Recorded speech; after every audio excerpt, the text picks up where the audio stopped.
दुसरे शिक्षकशास्त्र संमेलन छत्रपती संभाजीनगर येथील अभिजात मराठी साहित्य नगरीमध्ये आपल्या सर्वांचे मनपूर्वक स्वागत. स्वागताध्यक्ष या नात्याने आपल्या सगळ्यांचे सहर्ष स्वागत, मनपूर्वक स्वागत, आत्मीय स्वागत, मनस्वी स्वागत करताना मला अतिशय आनंद होतो आहे. अक्षरांचा हा महोत्सव येथे संपन्न होतो आहे. साहित्य संमेलन हा मन, भावना आणि बुद्धीचा उत्सव आहे. ही सृष्टी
देशातील सर्व सामान्य माणसांपर्यंत आणि विशेषतः आपल्या विद्यार्थ्यांच्या संवेदनशील जीवनावर बिंबवत जातात आणि विश्वातील सर्वोत्तम राष्ट्र म्हणून भारत देश जगात पुढे यायला नक्कीच मदत होईल अशी ही माझी धारणा आहे.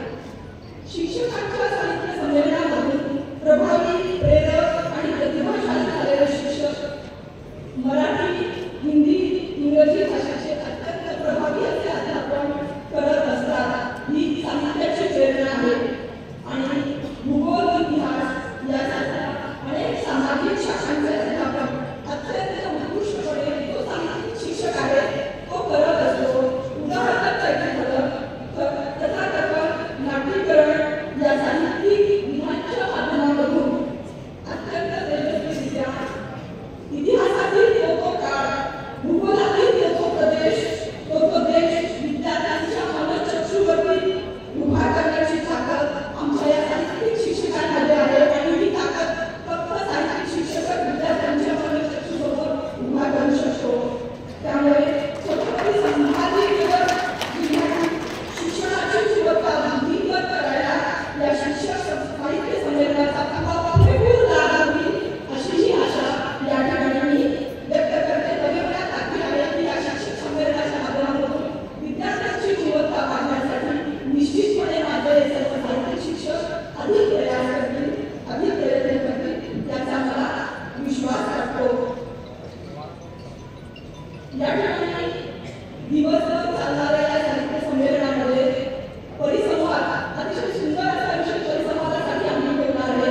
विद्यार्थ्यांमध्ये वाचन संस्कृती रुजवण्याचे आव्हान, साहित्य वाचनाची आवड कशी निर्माण करावी, नवरसाचा आविष्कार करणारे कथाकथन, निमंत्रित कवीचे कवी संमेलन, कवी कट्टा या विविधांगी साहित्यांची मेजवानी दिवसभर या मंथन सभागृहामध्ये आपल्या सगळ्यांना मिळणार आहे.